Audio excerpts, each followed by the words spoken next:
dikelola dengan baik. Mungkin itu perkenalan singkat Pak Kawit dari saya. Nanti panjang lebarnya, dan jangan malu-malu, jangan tegang-tegang. Di sini tidak boleh tegang. Kalau mau tegang duduk sama bapak di rumah, bisa disalurkan. Kalau di sini tidak bisa. Jadi di sini santai, rileks sebisa mungkin. Kalau ada yang kurang jelas boleh bertanya. Dengan saya itu 3S, santai, serius, sukses. Begitu. Oke, terima kasih Pak Kawit. Terima kasih Pak atas perkenalannya. Lanjut, kita ya, abang yang sebelah ini untuk memperkenalkan diri. Dia dari anggota Manaka di Jisun atau dari RH-nya. Silakan. Selamat pagi. Pagi. Syukur pada Tuhan Yang Maha Esa bahwa kita hadir pada pagi hari ini dalam keadaan sehat aja ya Pak. Perkenalkan, nama saya Yongki Alexander. Saya berasal dari desa Nangabudal, Tulang Hulu. Sedangkan yang di belakang ada Pak Asep dan tadi Pak Kitri. Dan terima kasih kepada masyarakat desa, dan terima kasih juga kepada perangkat-perangkat desa, Pak Kades, yang bisa dapat dan bisa hadir di pagi hari ini. Terima kasih juga kepada narasumber Pak Uku Suryana yang dari Sintang yang bisa dapat hadir di pagi hari ini. Untuk meningkatkan dan memperkuatkan organisasi kelompok sawit khususnya di desa kita ya. Untuk lebih jelas akan disampaikan oleh pemateri hari ini yaitu Pak Uku Suryana. Terima kasih, selamat pagi. Dari pakar materinya nanti kita lakukan isi dulu pretest kita. Setelah itu kita kumpulkan, kita langsung ya Pak ya. Kalau sudah selesai bisa dikumpulkan untuk pretestnya. Kalau lebih berarti ada yang belum. Ada berapa orang? Absen ada berapa? 27. 28. Nanti 3 orang lah ngisi ya. Nggak apa-apa. Setelah cek, saya teliti rata-rata ini memang sudah memahami masalah kebun sawit. Dan dilihat dari tulisannya memang rapi-rapi. Itulah saya bilang pendidikannya tinggi-tinggi, tulisan bagus. Jadi RA datang ke sini itu membekali ilmu, bukan membekali uang ataupun bantuan. Karena apa? Di dalam pembangunan dalam satu desa, pembangunan itu bukan hanya fisik, tapi termasuklah mental dan ilmu pengetahuan. Gimana fisiknya mau berjalan baik kalau ilmu pengetahuan kita ketinggalan? Betul nggak? Betul. Makanya dibekalilah ilmunya. Kalau udah ilmunya, insya Allah barang itu tidak akan pernah hilang. Karena kalau membangun itu luas Pak. Jadi tidak hanya pembangunan fisik. Kalau fisik sih begitu bangun sekarang jadi. Ada duitnya jadi. Tapi kalau ilmu itu bertahap. Jadi itu saya luruskan supaya, karena ada beberapa desa pertama hadirnya banyak Pak.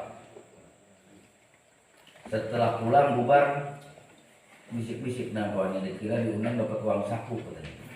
Kalau tahu gini saya nak berangkat kata dia kan.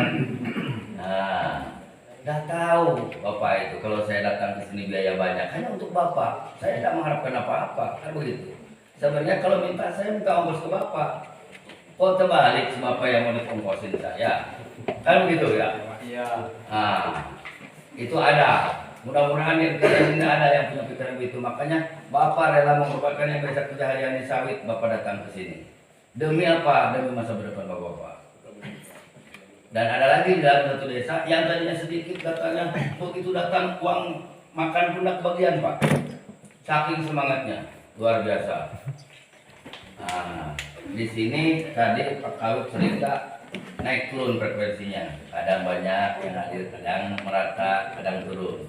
Sekarang termasuk banyak mana? Ramai Pak. Ramai. Bersyukur. Jadi mudah-mudahan kehadiran saya ini membawa berkah buat Bapak semua.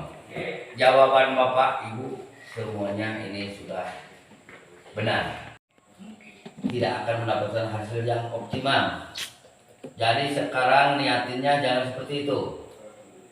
karena kita mengharapkan hasil yang banyak. Saya akan menanam sawit dengan dengan produksi yang maksimal. Jangan ada kalimat tidak banyak pekerjaan, nggak usah. Karena pekerjaan sawit itu banyak. Dari mulai tadi pasar pikul, piringan, pemupukan, pembentukan jalan, kan penyemprotan, banyak ini. Siapa bilang nggak banyak pekerjaan? Banyak sekali Pak. Kalau karet hanya tiap hari berangkat ngambil hasil. Nah, jadi keliru sekali kalau bilang sawit ini nggak ada pekerjaan. Yang tahunya suami kita panen 1 kali, ibu-ibu yang di rumah, kan begitu. Nah, ini yang pemahaman yang jangan sampai keliru. Dan untuk membakar semangat, saya pernah dengan Pak Kawit segala bahwa kelemahan kita orang kampung ini, kalau udah mau musim tabung biasanya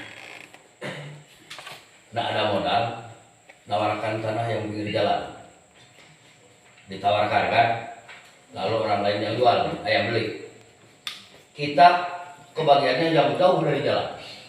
Mudah-mudahan di sini udah ada. Kalau udah ada, udah terlanjur nasib lah. Jangan sampai diulang lagi. Tahu itu. Seandainya ada. Maaf kalau Bapak tersinggung, saya sengaja menyinggung. Kenapa? Biar kita sadar kesalahan kita ada di siapa. Ada di orang lain atau di diri kita. Kan begitu. Ini yang perlu diperhatikan. Dan jangan kena rayuan gombal perusahaan, Pak. Kalau Bapak udah ditebak, pasti asisten datang. Pak, bayar ya. 5 juta aja. Banyak hitungan Bapak itu kalau nengok, apalagi langsung dikasih bram, dikasih rokok. Banyak tuh Pak. Senang tuh yang 5 juta tuh. Kan gitu.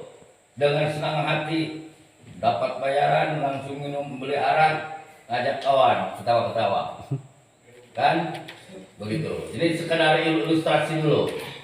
Supaya kenapa kita yang ada ini kita lebih hati-hati. Inilah yang saya sayang dengan kita semua. Kalau orang lain lihat kita senang, kita susah. Orang lain susah, kita senang.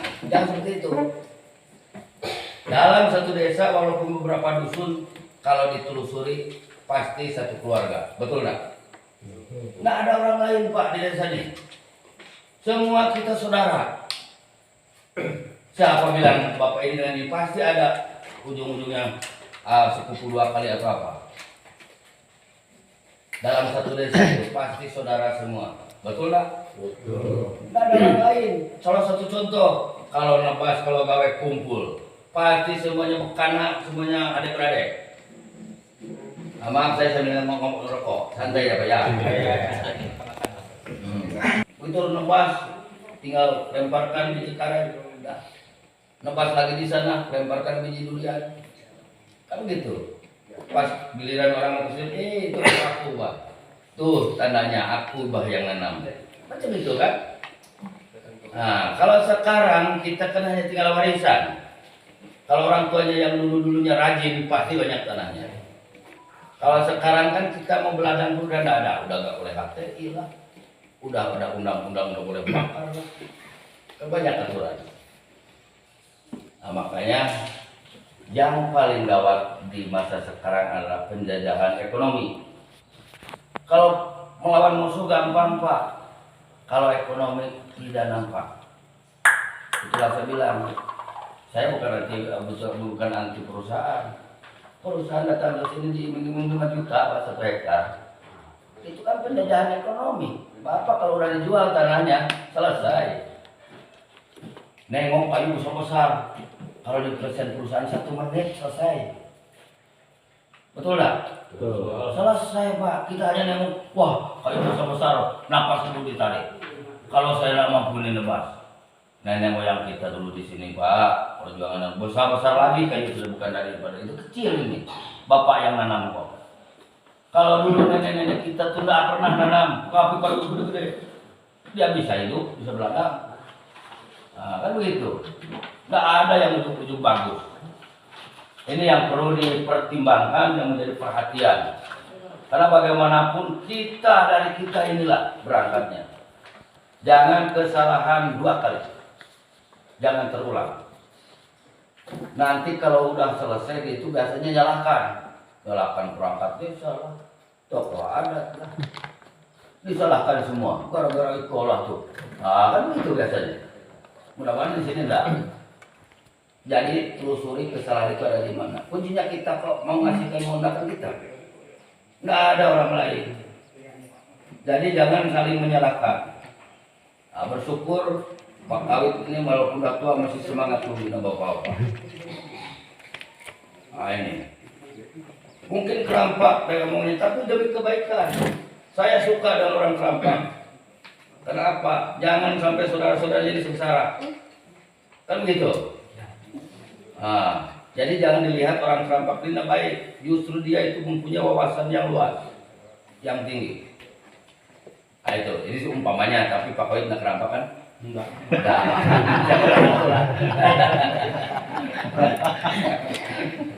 Maaf karena yang kenal saya nama Pak Kawit aja dengan Pak tua. Jadi hanya dialah yang kena sebut terus.